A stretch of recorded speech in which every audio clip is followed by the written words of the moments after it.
What's up, guys? Welcome back to the Fighter versus Judge podcast. Here with my co-host Max and our guest here, Ryan Barker, up and coming amateur fighter, light heavyweight. And tell us a little about yourself, Ryan. I'm Ryan Barker. I'm 22 years old. I'm fighting out of I'll call it Central Connecticut, but Bristol, Connecticut, if you're familiar with the small state.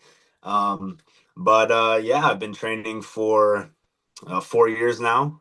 So I never did any combat sports growing up. So I was doing different sports, but then I found MMA, and it's been love ever since. And yeah, no, I just fought 2 weeks ago. I won and just keeping the momentum going and just trying to get to that pro that pro debut, which I think will be very very soon. So I'm excited for that. Hell yeah, man. Congratulations, bro. Thank Congratulations. you. You look pretty good from your fight. You got a little Couple something, but three oh yeah, stitches, three yeah. stitches, three stitches. But I did. There was a clash of heads, Oh, so okay. Okay. unfortunate. But yeah, at least I can say he didn't fucking crack me with the right hand, and the whole thing. So clash of heads. That's good. That's good, right? Yeah.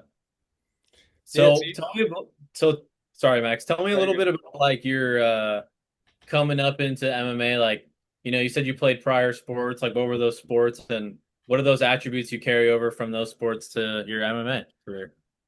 So I pretty much played football my whole life Oh, from the time I was 5 years old all the way to the Division 1 collegiate level. Um, and I also won two state championships in track and field, and shot put and discus. So I mean, I was a good athlete my whole life, and basically once I got to college, at that level of like playing at the Division 1 level, it's so cutthroat where they're always trying to find your replacement. Like every year, they're trying to find someone to take your spot, someone who's better than you, and it's a tough environment, and it breeds a lot of good characteristics, which I carry over now.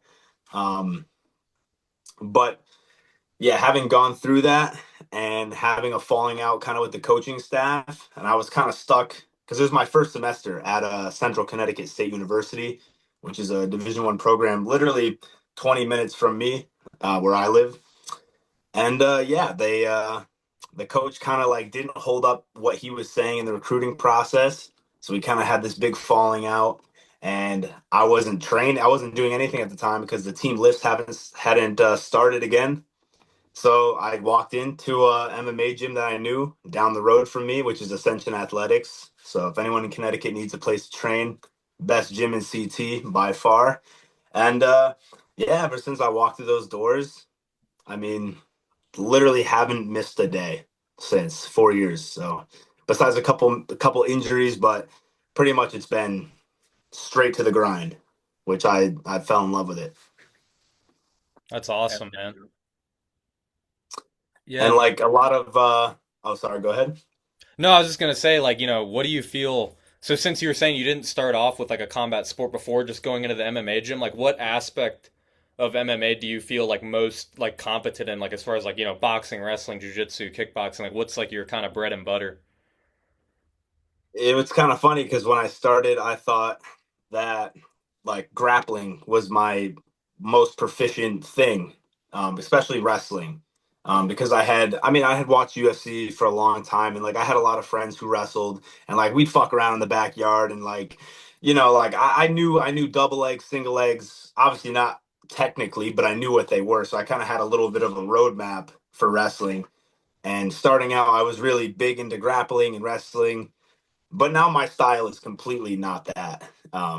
It's super boxing heavy, because I once you knock somebody out, you fall in love with the knockout, and it from like I'm on a 2 fight knockout streak right now, and goddamn, it feels good every time. So I love grappling, but I've kind of relied on it less and less as I've progressed. But Okay. yeah, no, I feel like football though gave me really good footwork, especially playing offensive line, and that translated really well into striking.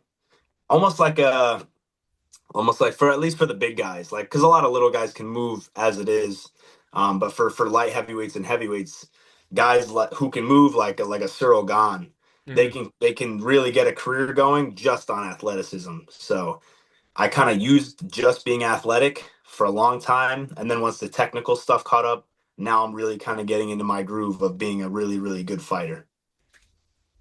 Hell yeah, man. No, that's awesome. I haven't heard too many people actually talking about that. So that's a really good point, especially like you said for the bigger weight classes. Because I feel like it's two different sports. You have under 170 MMA and over. I mean, middleweight's a tough one because a lot of the guys are still very athletic and talented. But I would say 185, 205 heavyweight versus all the other divisions, it's almost two different sports. You know, Totally.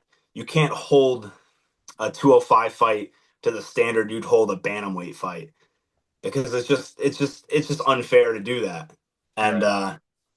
I think as a light heavyweight, if you can bring the skill set of a bantamweight or a featherweight or a lightweight to 205, you'll see a lot of success. Yeah. 100%. Totally.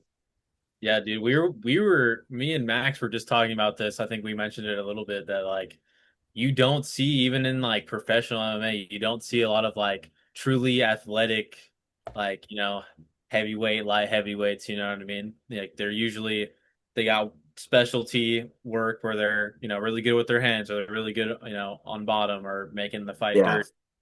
But like movement and, being athletic and like getting the fight to where you want to be, being able to like bully them physically and outspeed them, out feint them, footwork, like you were saying. That's so valuable, especially at the heavier weight classes, because like you were saying, it's just, and I guess we were all saying at different times that that's just you don't see that at those heavyweight classes. It's just very rare, and so that's something like that's really going to take your career far, with your yeah, like and if you keep that athleticism up and that like that third that different gear that you have other than like other outside of those people, you'll be excelling at those heavyweight yeah. classes. Yeah, Yeah, dude. I mean, and you can. There's examples like I said with like Cyril Gahn, like you're able to climb the ranks so fast solely based on you're just faster and more athletic than these guys, and so like the Derek Lewis's and the Tai Tuivasas, you can kind of just like you said, kind of bully them physically because I'm just going to be faster than you. I'm not going to get hit by your overhand right because I'm just going to be out of the way. So yeah, definitely it's a totally different game. Sometimes a lot of my coach was the undefeated pro fighter at bantamweight, and one of our best fighters who hopefully is on the contender series this coming season in August is a flyweight. And like sometimes they try to teach like they obviously they know so much about the game and like I'm always learning from them. But sometimes they show moves and I'm just like, I don't know if that'll apply for light heavyweight. It just might not. Right. Like it's just sometimes you have to be like, yeah, we're playing by somewhat different rules, but Right. Or learning from someone from the same size, yeah, that and sometimes I always wanted to know this and like you could probably, answer this fairly well. Like, is it hard finding like training partners? Like someone like your size and that can like move really good and like is willing to go those hard rounds with someone that is, of your skill set. it's really hard, and I have to do a lot of cross training to get the appropriate work in, especially when it comes to the sparring and some of the more live rounds. I'm fortunate enough that I have two of my teammates who are one's a middleweight, one's also a light heavyweight, and they're big athletic dudes.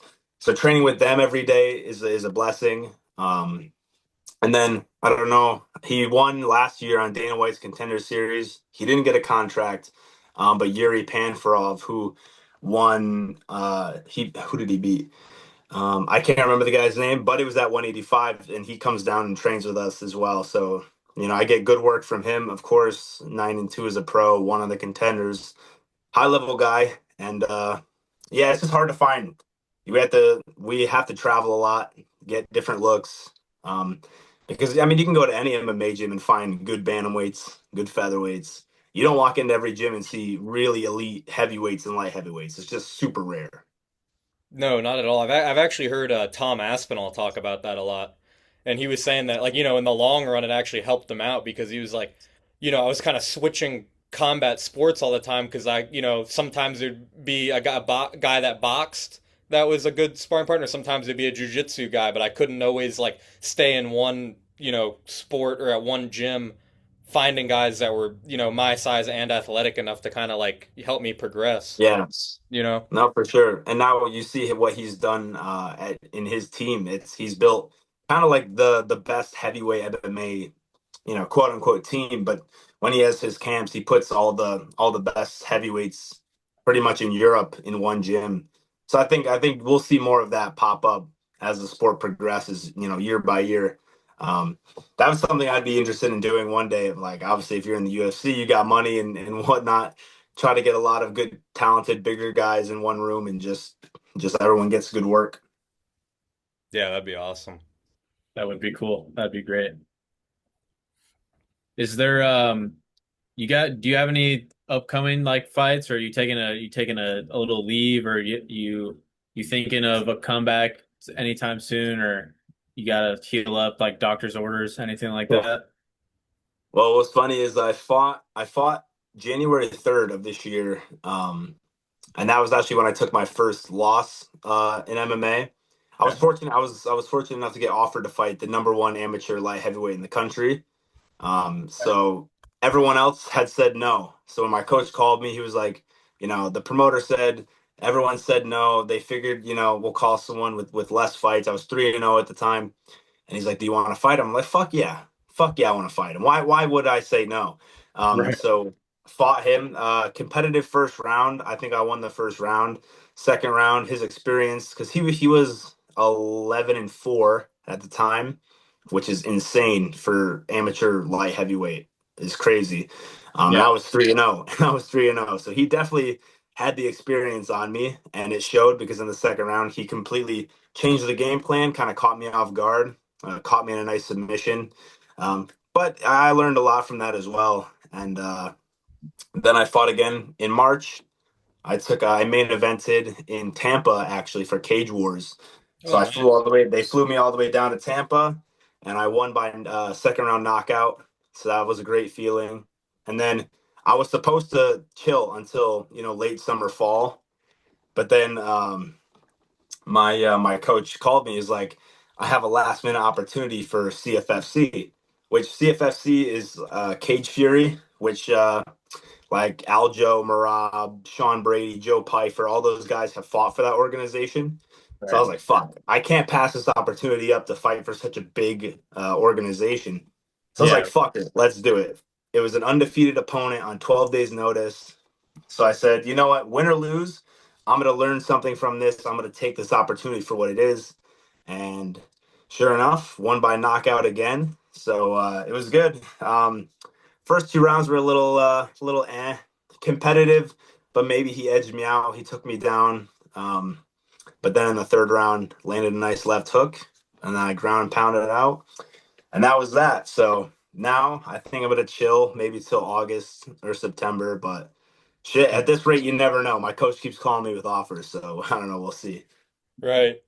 Yeah, I was gonna ask actually about that CF FC fight. So that was your only fight to go to the third round, correct?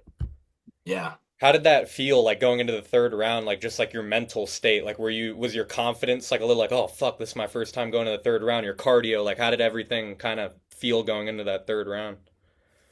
Normally in my fights, I start very hot.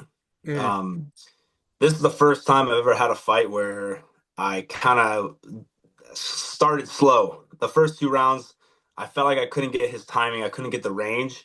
And so I was throwing combinations, but I was just missing him. And then I sat on the stool in the third round. I looked at my coach. I was like, I need to finish. He was like, yeah. All right, then let's go get a finish. I was like, let's do it. My cardio felt great though. Like I started slow, but my cardio felt perfect the whole time. No crash, no anything. So fun. You could, if you watch the fight, it's on YouTube. My opponent in the beginning of the third round, he puts his hands up on the fence, takes a big breath, and I look at my coach and then I point at him and I like shake my head like this because I knew he was feeling it. Yeah, you're I, like, I got this shit now. he gave me the cue that he was feeling it. Like, Right. even if I'm dying, I'm not gonna let you know. I will to the death. You're not gonna know. Um, so I saw that cue from him, and I was like, oh, this is perfect. I'm gonna go out there. Now I know he's tired. I'm gonna really put the pressure on him. So Bell started, immediately got in his face, threw a jab, slipped to the right, feinted an uppercut, threw a leaping left hook, and that's that. So yeah, it was Awesome, man. first time going to the third round, but you know, felt like the same old, same old. Yeah, I mean it's crazy how those like psychological cues, like you seeing that he's tired, like it gives you a boost, and that's why it's so important to like always save face because like you can't give your Yeah, opponent anything or else they're gonna take advantage of exactly. that. Because if he were to kind of give me like if he were to look across the cage like stone cold, Right. maybe I wouldn't have been like, oh, I'm just gonna go out there and put the pressure on him and throw some heat at him. Maybe I would have been a little more calculated, but like you said, you can't give your opponent any cue because that was my cue to know I got this shit. Yeah, Yeah, that's awesome, man. I mean, did you feel like that fight was like kind of like your highest leap in competition so far? definitely. I mean, it was. I think the fight in January where I had taken my first loss, I don't think the guy I fought was technically better than me by any means, but it was the experience that really showed through in that fight for him and just the way he could change a game plan and kind of change his whole approach so quick and on the fly. So, I mean, obviously he's good. I'm not taking anything away from him. But technically, skill for skill, I feel like we were very even.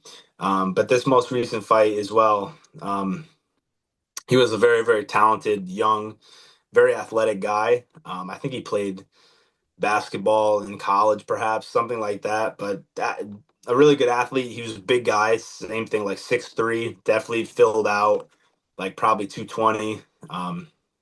So he was fast. He was technical. So that these are the guys I want to fight. I don't really learn anything fighting, blobs who should be fighting at Right. 85 or Right. 70. So it's fun. Don't get me wrong. Like my first two fights were against dudes who should probably be fighting at 85 or 70. And Yeah, yeah, sure, it's fun to just give them an ass whooping of a lifetime. But you don't learn anything from that. 100%. Yeah. Yeah, dude. When you were talking to us, before the interview, you were saying that obviously you had pro aspirations, obviously get up to the big leagues, get to the UFC. Who now in the UFC is someone that like you look at and you're like, I want to emulate them, or I like the way they carve their path in the UFC, or what they stand for, whatever. Just, who tickles your fancy when it comes to the UFC, man? I mean, I'd be lying if I said I like. I mean, it shows in my social media and some of the things that I post on my page. Right. Outside the cage, I love the way that Armin Sarukian is kind of like created this whole like persona, this whole character, and has really kind of gotten the fans back on his side. Because Yeah. I always thought he was a good fighter, but he never really had traction with the fans. Right. But the way he kind of so in a social media kind of like fan presence aspect, like kind of what he's done, I kind of take some of that for myself, and it's really worked for me. Um, but fighting wise, Ilya Taporia all day. I just everything he does with the shit talking and the like looking at Charles and saying I'm sorry, it has to be you, and then just sleeping him out cold. I mean, fuck, it'd be hard not to say that that's not really, really, really, really cool shit. You know what I mean? Yeah. And I actually, I kind of like I'm normally a super relaxed guy. Like never been in a I shouldn't say never been in a fight. Never been in like an unsanctioned fight. Like not in school, not in Yeah. anything. Yeah, never been in a street fight. Um, but against one of my opponents, they had asked us before the fight like a big list of questions and like, how are you going to win the fight? How are you going to win the fight? And I basically did that. I was like, I'm going to try the Ilya approach and just see what happens. I was like, I'm going to knock him out in the first round, guaranteed. Like he has no chance, the whole thing. And sure enough, I knocked him out in the first round. So maybe there's something to it. So I'm just going to keep doing that. See what happens. Manifestation. That's Exactly. it. Yeah. Conor Exactly. McGregor did it. Ilya did it. There's something there for sure. There's something there. Yeah. Yeah, I mean if you put the work in, if you genuinely put the work in and you have the mindset, like it's like that's all you can do, and it's like that the Yeah, odds are in your favor. You know what I mean? Like if you like Conor McGregor says, if you can like see it here and you can speak it and you've put the work in, like it's bound to happen, you know? Right. yeah. And He's I kind of backed definitely it up. believe in that. Yeah, for sure. And so far, pretty much almost all my predictions have come true. So I'm just gonna keep on rocking, and maybe, hopefully, for my next fight, I'll make an even bolder prediction and see what happens. A little bit of Mystic Ryan going on. But But yeah, call me, yeah, Mystic. I'll have to find a cool name, but Mystic something. That's right. like some. But yeah, man. Speaking about you're talking about heavyweights earlier, talking about a little bit of Cyril Gahn. You mentioned earlier Topuria. Obviously, I got to bring up the White House card coming up. Yeah. Because there's a big fight when it comes to those big guys. Alex against Gahn, and your thoughts on that. And then, I mean, I'd like to hear your thoughts on the Ilya fight as well, since you're an Ilya fan. So, what are your thoughts?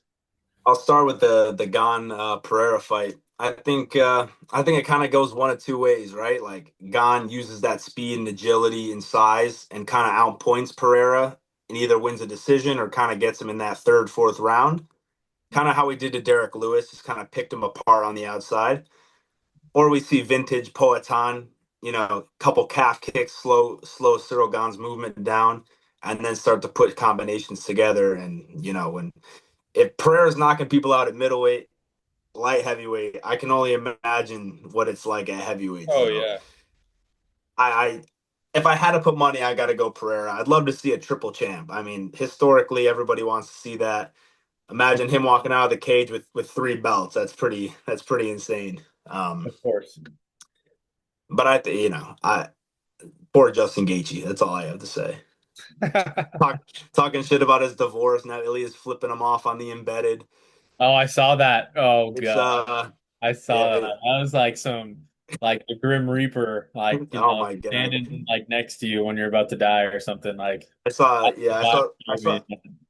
Yeah. somebody had left a comment with like the war PTSD face GIF, and it was like that, and it just said, it was just like poor Gaethje. Uh, Yeah. he done Seriously. he done pissed Ilya. Post divorce pissed off Ilya. I mean, yeesh. Yeah, it's It's gonna a be bad night. It's a bad night. Yeah. I have people that I work with, I won't name names. Uh they like to bet on like pro fights, and Yeah. there this guy, he wants to bet rather on all the underdogs, on like Gon and Gaethje. Hey, And I'm like, hey man, there's money there, but that's how who I always knows? do it. nothing's gonna happen, Yeah. dude. You I know? mean, Armin bet $1 million on Gaethje. I don't know if you saw that clip, Yeah. but he bet $1 million on Justin Just Gaethje. to So spite. Yeah, just to spite Ilya. just the fucking, I'm Yeah. sure he probably wants it. Well, he probably wants Gaethje to win because it's an easier fight for him if Gaethje's the champ. Then Armin can come and swoop in, and take the belt. Right. Yeah. That would Yeah, be I a mean, funny timeline. I think that everyone thinks Ilia Topuria is going to win, but aside from that, I don't think anyone disagrees with the fact that it's going to be a finish one way or another. Like that fight is not going to decision one way or another. Oh, Every time I feel like every time people say, "Oh, this fight's 100% getting finished," it somehow goes to a decision. You know what I mean? Like Right. somehow, some way, we're gonna watch Ilya and Gaethje put on a fucking snoozer, and it's gonna be like a split decision.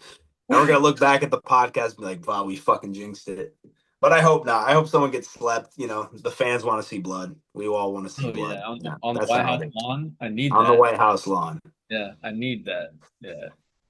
You gotta make the politicians happy. So someone's gotta go.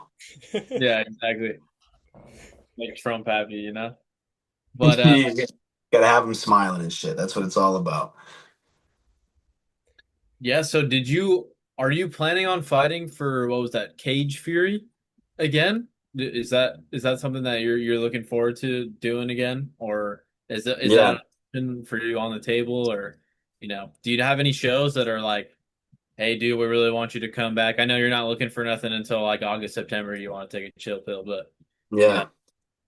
I mean, part of the reason I took the fight for CFFC on short notice is because of who they are as a promotion and to get my name in front of those people, so that when I do turn pro, I have a good organization that has a good pipeline to the UFC that I can fight for, and I don't have to waste my time fighting bums on the regional scene when I can just fight good people on the national scene. So I was like, my coach offered it. Let's do it. That way I can like I said get my face and name into the mix. And actually, the night before the fight, we had walk because we fought outside, which was really it was Oh, CFFC's version of their White House card. Funny enough, right. Yeah. um, and so we're at this fancy country club outside of Philadelphia, and the cage is outside, and they're setting it up, and we're just walking outside to take a look at it, and I have end up talking to the matchmakers for CFFC, and I told them, I was like, listen, tomorrow I'm gonna get a knockout, and then when I turn pro, you guys better sign me for my first pro fight. And so we shook on it. So and guess what? I knocked him out, and then after the fight, I was like, looks like you gotta sign me. So when I turn pro, CFFC better have me a fight. So Hell yeah, I'm man. excited. But That's for awesome. amateur fights coming up, um, honestly, for amateur, I'm not picky with promotions. You kind of take what you get. Um, and I mean, I've been pretty lucky. Like a lot of my teammates have kind of fought in some. I'm not gonna call them shitty shows, but your typical amateur show, kind of the low budget. I've been fortunate enough to have fought at an arena twice because in Connecticut we have a promotion that fights inside of an arena where they hold big concerts with big name artists and everything else. It seats like 12,000 people. I fought there twice. I fought in Florida inside of another, kind of venue, which was really fucking cool. And then I fought for CFFC, um, outside at a really nice country club. So I've been blessed to have a really bougie amateur career, which I'm not going to complain about. But a lot of my teammates were like, "We've been fighting in these shit shows, and you get flown out, you get this treatment, you get this." I'm like, "Hey, I'm must see TV. I'm out here knocking people out. Everybody loves a light heavyweight fight because people are getting knocked out. So Right. the people want to Exactly. see what the people want to see." Exactly. That's exactly what I was about to say too. It's like that's why you're getting that treatment, right? It's like you're getting the knockout and you're at the heavier weight class, and Yeah, it's a smaller pool to pick from, right? So yeah, they'll yeah, recruit outside of state. You know what I mean? There's little guys everywhere. There's people that are, exactly. I used to be a 145er and I'm like more like 180. I put on some weight, but Yeah, uh, they got from that weight range, they have an abundance of, endless options. Dime a Yeah, yeah, dozen. Yeah. yeah. I feel bad for some of my teammates because, like, even when I turn pro, like I know that at 205, you can be 4-0, 3-1, whatever, and still get a call for a short notice UFC or a contender series versus being a lightweight or a featherweight. You got to be like 10-1 or fucking 9-0. So I right, know that my pipeline's already a little bit easier. And if you're knocking people out, you're must see like Ivo Barneski, the light heavyweight from Poland, who's Mhm. fucking knocking everybody out. Yeah. Like yes, people love that guy. He's just a big dude that comes to swing, and like that's an easy pipeline to get. He's already talking about being in the fighting in the top 15. He's 9-0, and like Right. 26 or 27 years old. So you can climb the ranks really fast at light heavyweight. So it's a blessing. Yeah. Saves you some of your IQ when you retire too. Yeah, right. You don't have to go through so much hell. Yeah, exactly. I was like, okay, so this is actually great. You were talking about how you fought outside. So this has been on my mind a lot, and since you fought outside in that event, I was curious. So what was like your experience fighting outside versus inside, and like how is that, different, and like did that pose any challenges that were different? And like so with that being said, like how do you think it's gonna be like with the White House card being outside? Like do you think there's gonna be some things that are kind of different or weird that we're not expecting? So the fight started. I was the first fight of the night. So the fight started at 7, and so at 7 o'clock, it was still, at least here in Connecticut, it's still sunny out, like completely sunny. So we had to take into account, okay, we're gonna cut off the cage counterclockwise, so the sun's constantly in his eyes, not ours. So we did have to make that adjustment and say, okay, every time we circle, we're circling this way to force him That's fucking into the sun. hilarious. It's awesome, bro. And Yeah, that's great. Awesome, if you man. watch the fight, like I said, it's on YouTube. You watch the fight. My back is to the sun the entire time. So we followed the game plan, and I hope like it was a glare of sun got in his eyes, and then he got hit with a left hook. I mean, that would be fucking hilarious. I'll have to That, ask him, but that's so cool. I like I said, I mean, not a lot of people fight outside. At first, I was like, "Fuck!" Like, I didn't know how to feel about it. What if it rains? What if there's a cold breeze? Like, Right. I want to be inside if I have to pick. It ended up being really cool, but I mean, I'd pick to fight inside if I had the choice because there's less variables. I don't have to game plan about fucking keeping my back to the sun and making sure I don't get blinded. Right. Um, so I think at the White House card, I think the fights start at 8 o'clock, if I'm not mistaken. And if the sun's down, I mean the co-main and main don't have to worry about the sun or anything like that. But they said it might thunderstorm, so that would be Mhm. fucking hilarious. Oh my god. Just get drenched while you're mid-fight. Well, imagine it's like middle of round two, fucking just downpour. Like, what do you do? Genuinely, what are we gonna do if that happens? I'm just, Why? I don't know. I Within, thought they were gonna put like a tarp, or I would thought they were gonna enclose it, but they're not. It's just like kind of open. So I think that Yeah. might be a mistake. I think that might be a mistake. I don't know. I hope not, because I want to see these fights, but that would also be kind of fucking funny. I can't lie. Yeah, I think so too. I think there's going to be some weird unforeseen things, like not just with the fights, but like with the production as well, because the UFC has their production so dialed in and like something so different. Like I feel like there's going to be some like funny production kind of shit that Yeah, goes on. someone's gonna trip on the grass in the front lawn. Who knows? Who knows? I don't know. I'm interested to see how it's gonna all play out. And I don't know if it's true or if it's just a rumor, but someone said that Diego Lopez is not allowed to use his walkout song because it's in Spanish. Really?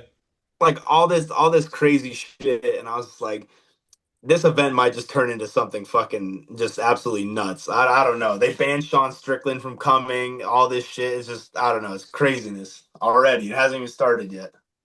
Yeah. I had seen that like Erica Kirk is gonna be a host and Oh, all really? love she's it. she's gonna get a better walkout than all the fighters, bro. And then I seen that like BB Netanyahu's gonna be sitting like cage side, and I'm Is like, he what? really? Yeah, yeah, Bro, I did not know any of Oh, that. yeah. And I'm no, like, what dude. the hell? Like, That's why everyone's been calling Justin Gaethje Justin Goichi. Yeah. Fighting I for mean, Israel. the people Yeah. that own Paramount is literally like Larry Ellison, who's like a Mhm. known like dynastic Jew, and it's like Well, Dana's getting paid, so what that's does what I'm he care? saying, bro. It's on the Dana's platform where they Dan, all congregate. So what is if he you gonna guys do? You if know? you guys see me getting the UFC after 2 wins, you know what happened. Yeah. Yeah, yeah, you know what happened. He got that call. He I got that the call. the the big Yahoo rung me. That was You're it. gonna be like you're gonna call somebody like, hey man, can you cut that part of the interview out? Yeah, remember that interview you did a few years back? Go ahead and delete that for me. Thanks. I gotta get this money. Yeah. This That's, Tel Aviv paycheck, baby. Let's get it. oh God. Yeah, Uh, I just think that's crazy that like Dana used to be such a they can say whatever the fuck they Free want at the press speech advocate, conferences yeah.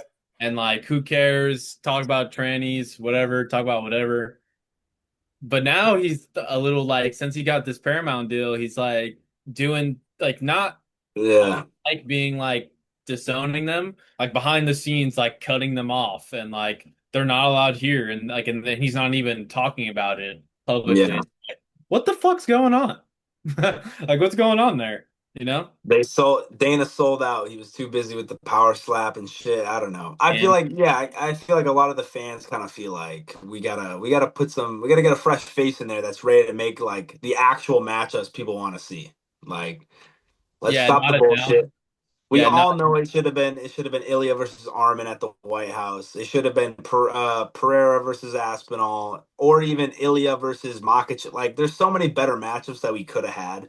When they announced the White House card, I was frankly disappointed. I was like, it's good, but it's not good enough. Bo Nickel and Kyle Yeah. Dawkins. No disrespect, but that's like a fucking fight night prelim fight. Like, let's be for real here. Yeah, like it's yeah, a good card on a normal day, but is it really UFC Freedom 250 material, Like exactly. Like Yeah, you should have started the night with like Hamzat Strickland, and then that would have a been sick, co-main of actually. Aspinall Pereira and a main of Islam versus Topuria. Like we could have had some bangers on here. We could have had some generational fights, but I mean it's better than a normal card, but it's not. Well, You know, I think the Conor McGregor Max Holloway card is better than the White House card, honestly. Exactly. yeah, I Exactly. forgot. So it's McGregor, Holloway. Who else is fighting on that card? I can't remember who else is on. Let's pull it up real quick. Yeah, And I'm Uh, pretty sure, shout out the Fighting Nerds. yeah. Mauricio Rufy is fighting on I think Michael he's fighting on the Chandler. White House. Yeah, Yeah, he's fighting Michael Chandler. yeah, They, that's a good fight. That's a good fight. they I'm hyped just for they finally want to get Michael Chandler out of here. They're like, let's let Rufy get a highlight on him at the White House. It seems like they're not like for an American card. They're just setting up all the foreigners to win. It's kind of funny. right. Yeah, I was thinking that too. It's a little weird, but yeah. So Michael for Chandler, American versus Mauricio Rufy. An American's going down. Gaethje, Ilya, an American's going down, dude. It's gonna, yeah, I don't know. Not really Freedom 250. yeah, you're right. They put all the the Americans that are like bound to lose.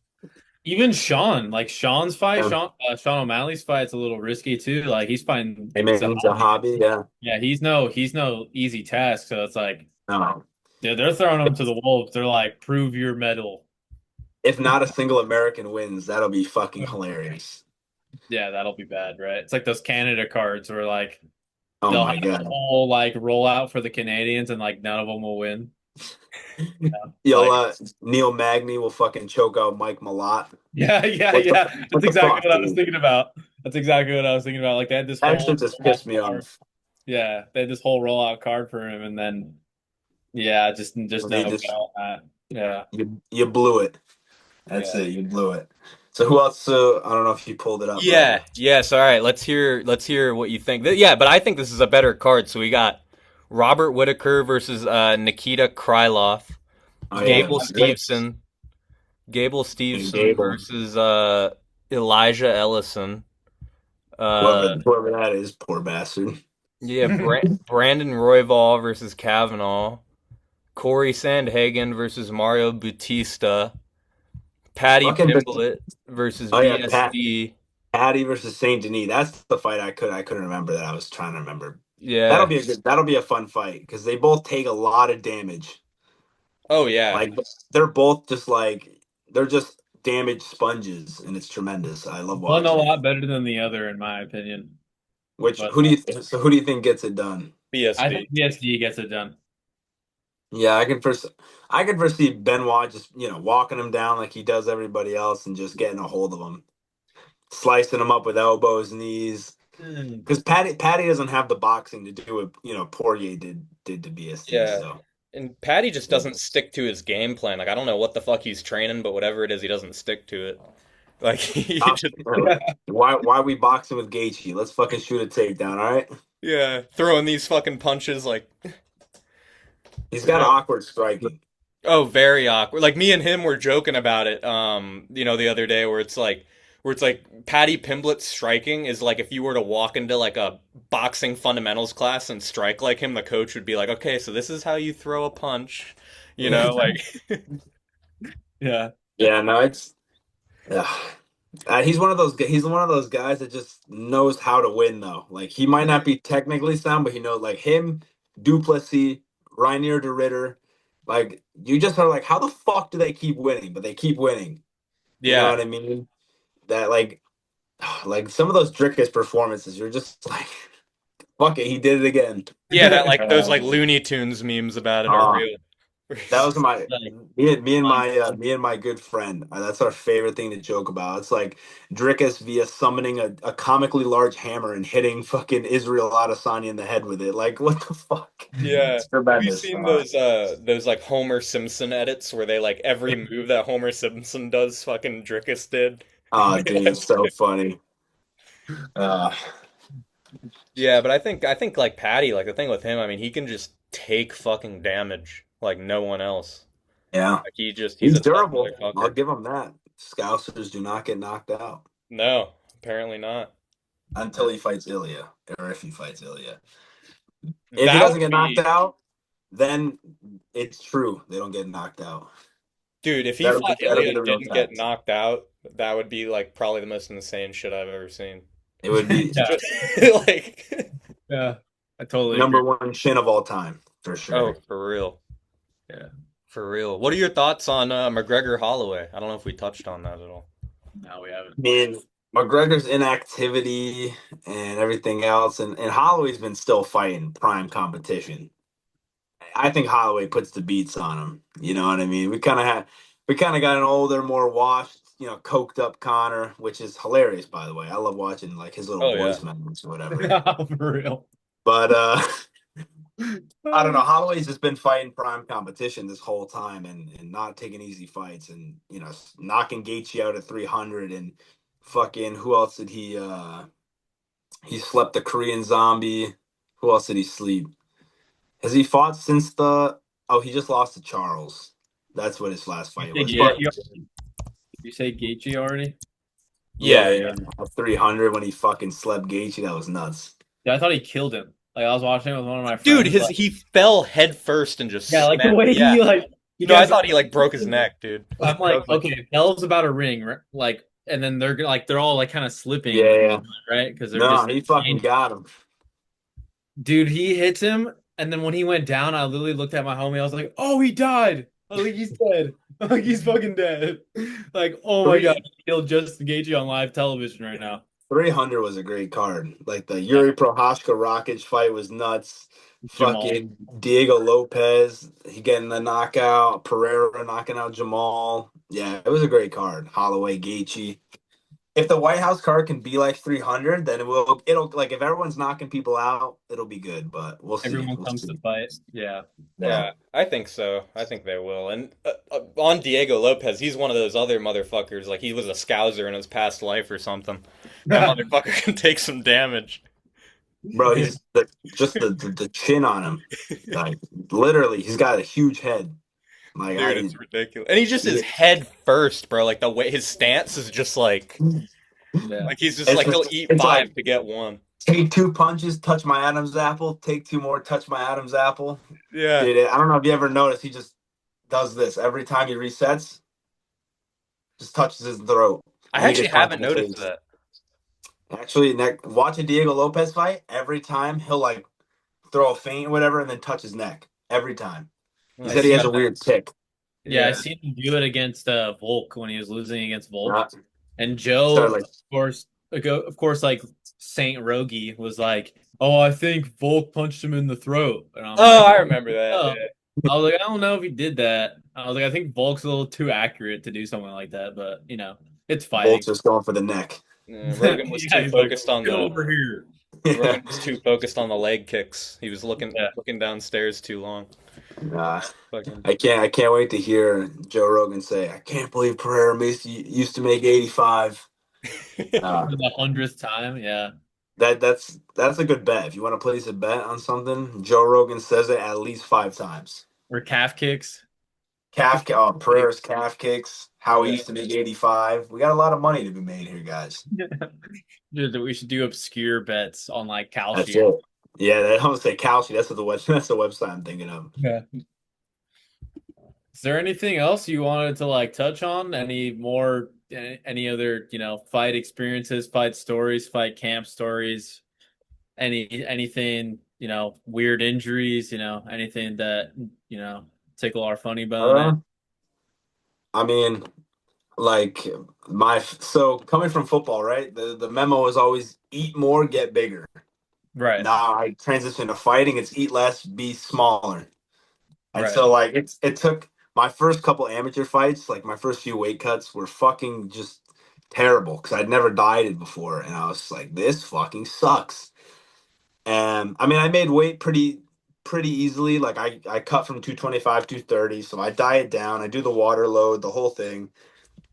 But fuck, man, it just sucks. And I used to binge eat like crazy. I think after my debut fight, I cut down. I made 206, and then I fought the next day like 220. So I didn't put on too much weight. It's a But then like decent amount.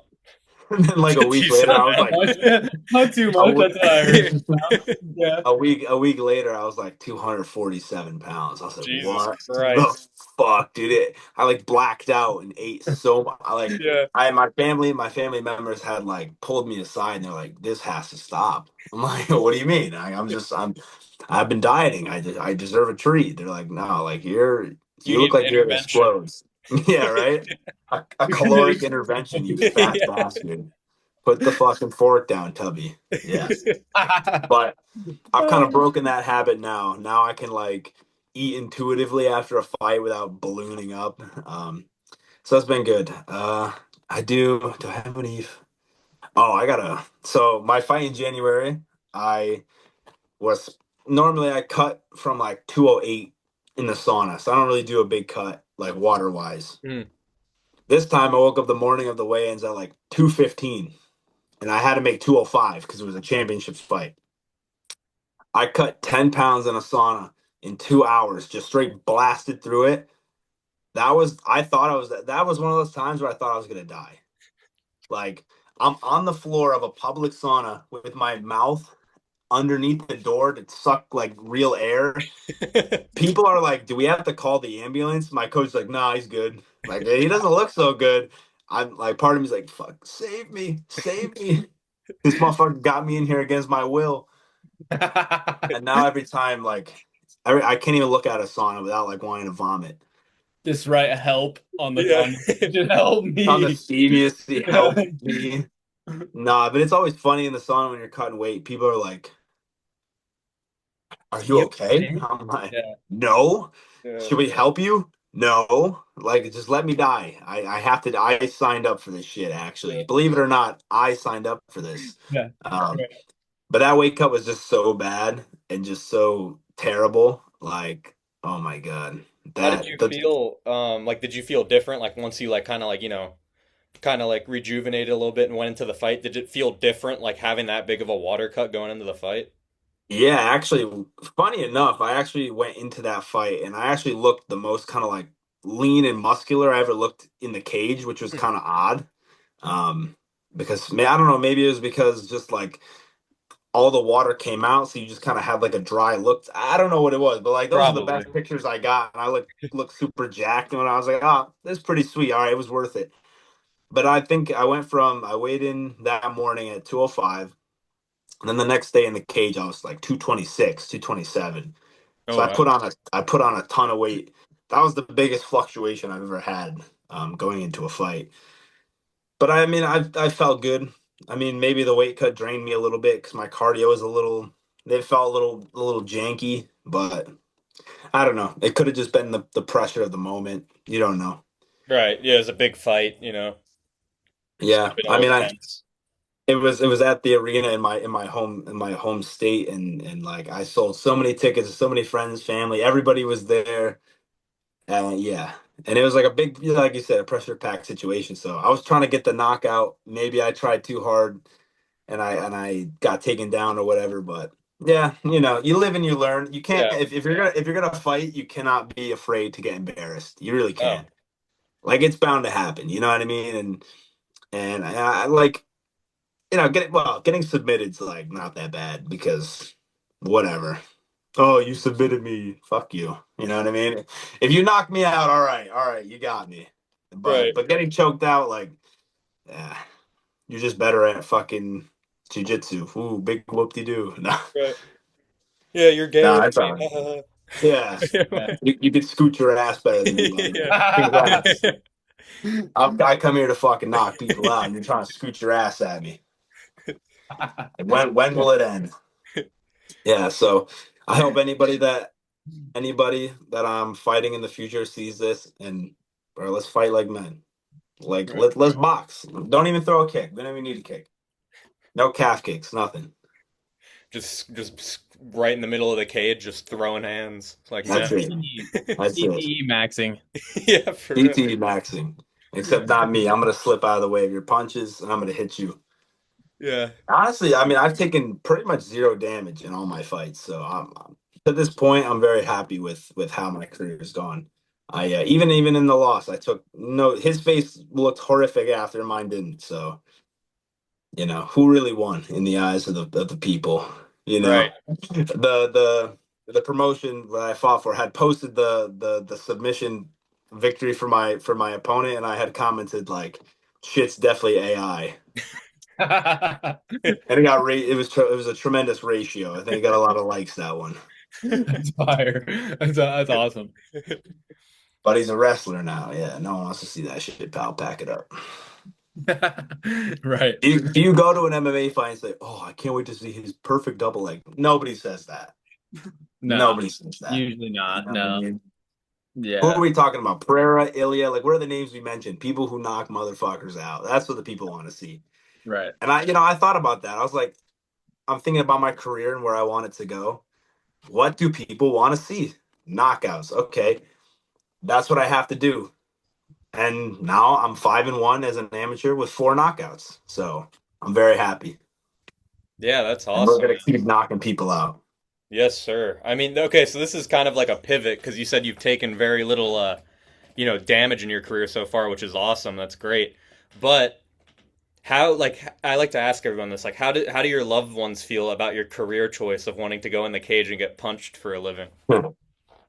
I hear the same line over and over and over. Oh, why would you want to ruin your face? That implies I'm getting my ass beat. And Yeah. to this point, no one's beat my ass. So, it's all right. It's all right. Obviously, they've never But watched Clavicular because yeah, right? It's free look bone. maxing, bro. It's free bone. It's free bone smashing. You guys Yeah. don't understand. You don't build a jaw like this without a little bone Yeah, smashing. Exactly. exactly. But no, I mean, like my family, everybody in my sister was a collegiate athlete. Everybody in my family is pretty much an athlete in some form. So we're all competitive. Like I remember one time, my mom gave me a hug before the fight. She was like, "Remember, if you lose, don't even bother coming home because there's no losers in this house." I was like, "Jesus Christ!" She, I was like, "Damn." So if I lose, like that's it. She's like, "Yeah," because then I have to post on Facebook that you're a fucking loser. And I'm like, "Oh Jesus, all right, yeah, fair. You got me there. Check my." That shit works, man. That shit, like my cousin corners me for, Yeah, fights and stuff, and we drove like 4 hours away for a fight. And on like when we got there, he was like, "Just so you know, if you lose this, you're walking home." yeah. Like, It adds and it adds it adds an extra layer of like, it fuck, does. I gotta get the job done now. And I know it's a Jesus joke, but I Christ. take it seriously. In my head, I'm like, "All Oh right, yeah. I'm walking home if I don't finish this shit." If I lose, Or my mom's gonna think I'm a fucking loser. God damn.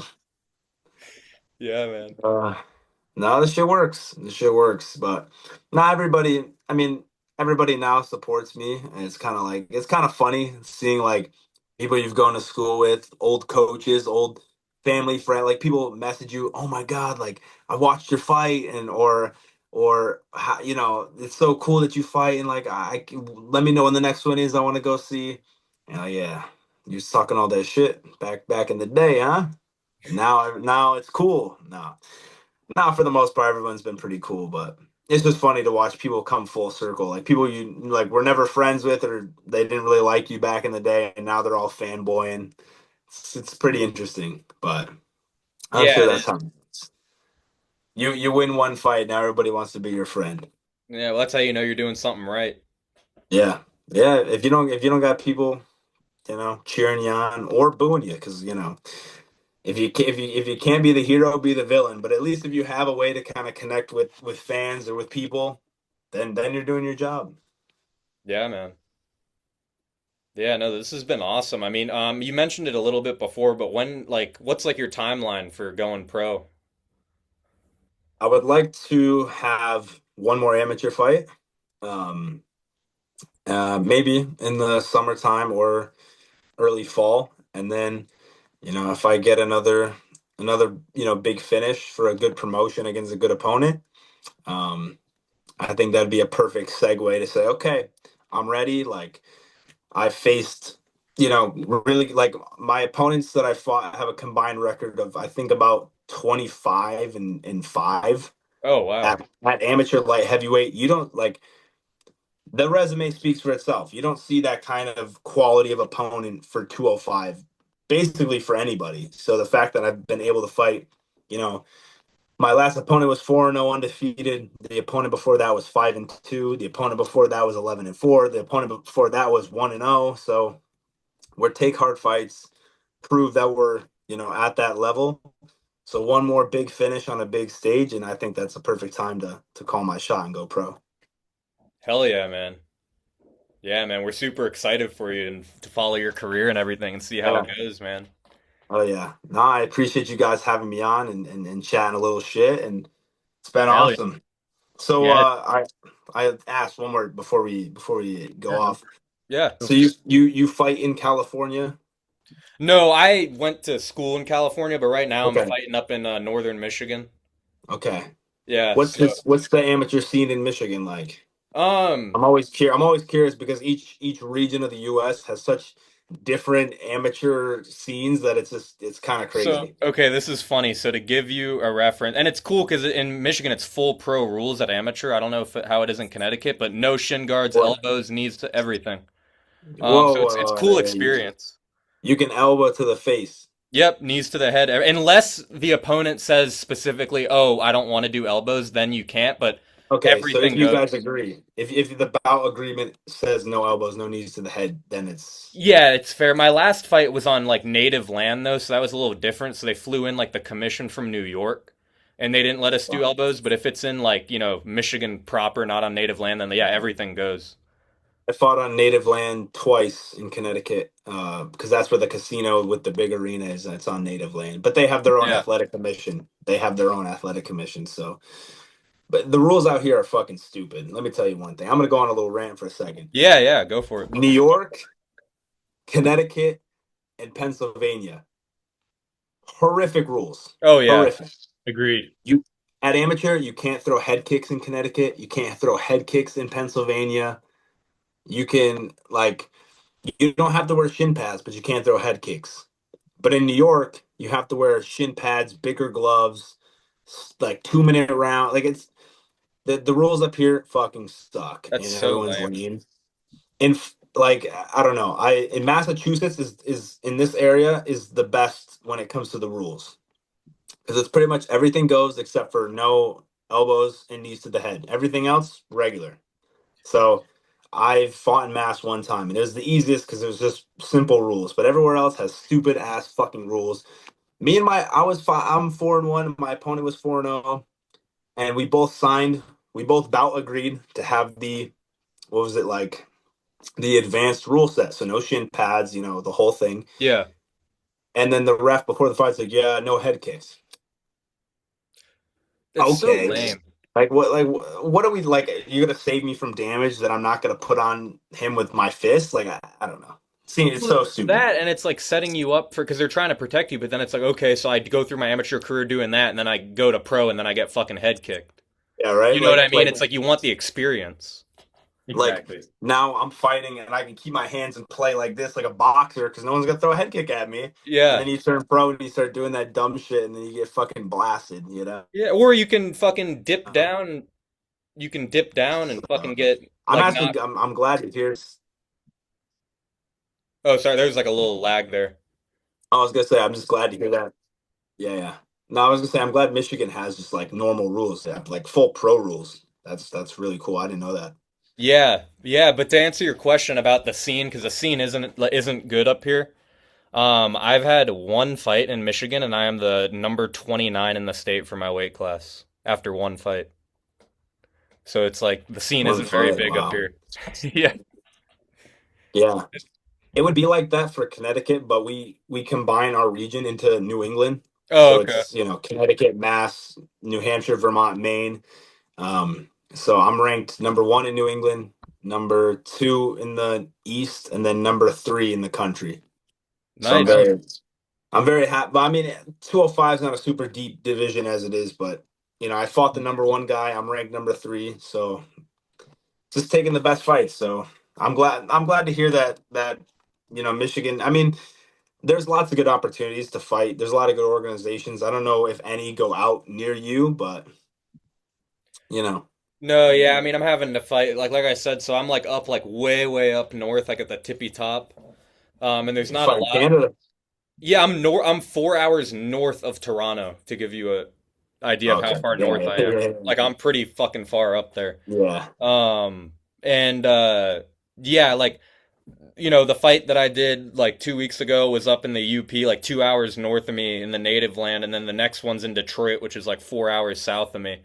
So there's nothing like in my immediate area, but yeah, so they're all kind of like far out there. Yeah.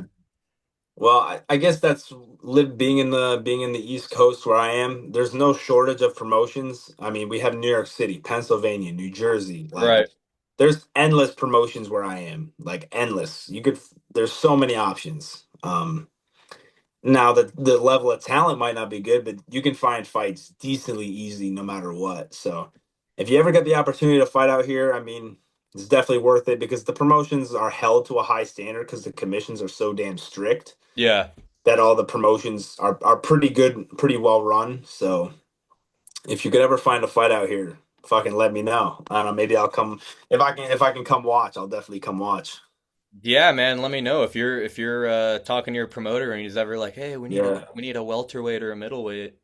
I could I can send you a few promotions after this and then I'll Bet. let you know because they're always a lot of the times they're asking for referrals and people to fill slots. So I'll definitely let you know. And they always a lot of them do a good job of flying people out, giving you hotels as an amateur as well. Yeah, no, that's been nice. I mean, like, yeah, you don't get paid or anything, but the compensation is actually really has been, from my Yeah. experience, has been good so far. I mean, yeah, I've been flown to Florida. They offered to fly me out to Philly, but it was a shorter drive. Stayed at nice hotels, and yeah, no, I've been treated well. I've been treated very well. So I have no like shitty promoter stories. So everyone's Right. been good. That's all. That's Do you do sponsorships? Like, do you get sponsorships or? I for these first fights, I haven't done sponsors or anything like that. I think for my next fight, I'm gonna do a whole campaign, ask for sponsors, kind of do a whole thing like that. Um, I have one company that I work with, Tatsu Tea. It's a former fighter runs a energy drink company, and it's just they actually sponsored the CFFC event that I just fought for, and they liked my performance, so they wanted to work with me, which is really cool. So yeah, but overall, I don't really haven't done any of that type of stuff yet, but I'm definitely looking to kind of get some sponsors on board, get your boy paid, you know. hell Yeah, if yeah. anyone's watching this that wants to sponsor my boy, you know where to get him. Let's go. Let's see the money. I need Yeah. that Netanyahu check ASAP. Not after this interview. I don't think you're getting No, no, no. We'll do our due diligence, bro. That But that check ain't cashing for sure. Uh, but good dude, we'll time. definitely have to stay in contact, bro. Follow Yes, like yes. each other's journeys. I'm outside looking in. I work like I'm an inspector. I'm working on becoming a judge in California right now. Nice. I'm taking Herb Dean's course out in September, so looking to I pass and eventually like get yeah, into like pro judging and stuff like that. So amateur scene out here is really cool. Like there's a lot yeah, of you see a lot of celebs. Like this last one I was at in like Thousand Oaks, California, I saw Mayhem Miller. Got a picture yeah, with him. He was pretty cool. There's a couple like I don't know if you're like if you know football. Like there was some like Rams players yeah, there. yeah, yeah, So it was cool. It was a cool little event. It's so fun out here, man. There's so many like cool like yeah, work with Chris Lieben. I get to yeah, see Joe Daddy Stevenson on yeah, regular. I see like a bunch of like old school cats, newer school guys. I see AJ McKee all the time, people like that. But yeah, dude, it's just it's a fun little community. I'm glad yeah, do our part in like putting you on and like helping you like grow your amateur yeah. career. You And know, I've had some funny enough. My the Keith Peterson did my last fight. I Um, saw that. I saw that. and the two fights before that, it was Dan Mergliotta. So I've had some cool judge ref experiences. I remember when I got in the cage, I saw Big Dan. I like whispered in his ear, I'm like, "You're the fucking man." And then it was like a little bit of a funny moment. But backstage at the last fight, I got to take a picture with Sean Brady. I met Sean Oh, that's Brady. sick. And I met Yusri Belgarwi, Pereira's teammate, the kickboxer. So that was pretty cool. Yeah, I mean, the scene out in California is a little bit. I know A1 Combat. I've wanted to. I don't know if they do amateur fights or just pro fights, but that seems like a pretty cool promotion out there. Yeah, they're a pro, but they're like super adjacent to like amateur. You could Yeah. easily, with your weight class and like your skill set, you could, I mean, it's not like, you want to come out here for any reason. I know you got a spot out there and you got all the fights going on there and stuff Yeah. like that. But you know, maybe, maybe one day you want to come out here. I could definitely help you do that, Yeah. No. but yeah, they have huge promotion out here. There's Yeah. there are always pro fighters around. You'll see pro fighters like teams like coaching amateurs and stuff like that. Like why Mayhem was there. It's like a lot of his fighters were fighting that night, and a couple Yeah. of them won. Like the one won the main event, which was cool. And like so it's definitely a big scene out here. And there's a Yeah. lot of like amateur, a lot of pro. I mean, Max was just talking about eventually maybe wanting to like go to Vegas and like, stay out there and like, mold his career a little bit more out there. And he was talking about doing the pipeline of going back and forth from California to Nevada. And that's just a big pipeline. But I Yeah. know New York and like the East Coast is starting to like get on with its stuff. Like I know it's Yeah. really strict out there, but I getting on. mean, yeah, what you were saying about him kind of building his career, at the end of the month, I'm going to be down at Kill Cliff FC to get some work down Hell there. yeah. Hell yeah. So we'll see how that goes. I hope it all goes well. And eventually, I'd love to have a move to South Florida, whether I'm at Kill Cliff or American Top Team. That's my like, because you're going to find, especially for 205, you need a gym like that just for the partners. You know what I mean? Because it's so hard to Right. find to have that many good big guys in one room, you kind of need it. So just I think Exactly. that's kind of what we need to build our careers. So I'm glad I heard you say that. And Vegas would be cool too with Syndicate and Extreme Couture. A lot of Yeah, good gyms there too. yeah. Actually, it's funny. I know I've been all over the place here, but I lived in. I'm from South Florida. I have a huge South Florida MMA network. Like I know like a lot of the guys out there. So if you ever need some like kind of a way to get in, like I know a lot of the guys in South Florida because like I was Yeah. born there. I lived there up until a year ago in Yeah. Deerfield Beach, where American Top Team's at. Or they're Oh, actually yeah, they're yeah. like That a that's city over, exactly but that's exactly where I'm planning to go. Yeah. yeah, I was man. like, I'm gonna fly, go to either Boca, Deerfield, Delray, one of those, and then just hop in the gym when I'm there and see how that goes. So yeah, no, Yeah, I'll definitely hit you up. It'd be good to have a little referral to let them know that I'm planning to be here these days and everything like that. So for sure, man. I yeah, also that'd got be good. Yeah, man, I could definitely hook you up. I know a lot of guys down there. We got there's another gym they do like amateur and pro called American Combat Gym, which is where I started training at. Okay. And you know Charles McCarthy.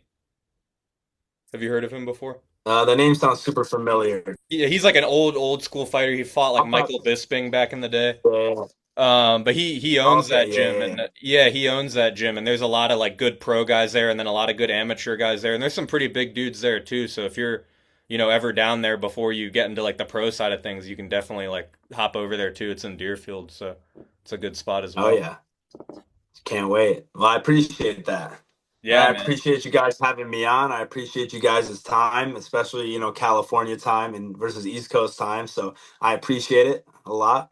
Glad we got to talk. It was a good conversation. You guys ran this super smooth. So I can't wait to see you guys' podcast grow and get a bunch more guests on here. I got a few other teammates if you guys want, other people to interview on here. I can Yeah, give you my teammate Casey Norton is the one that hoping he gets on the contenders in August, so he'd be a cool guy to interview.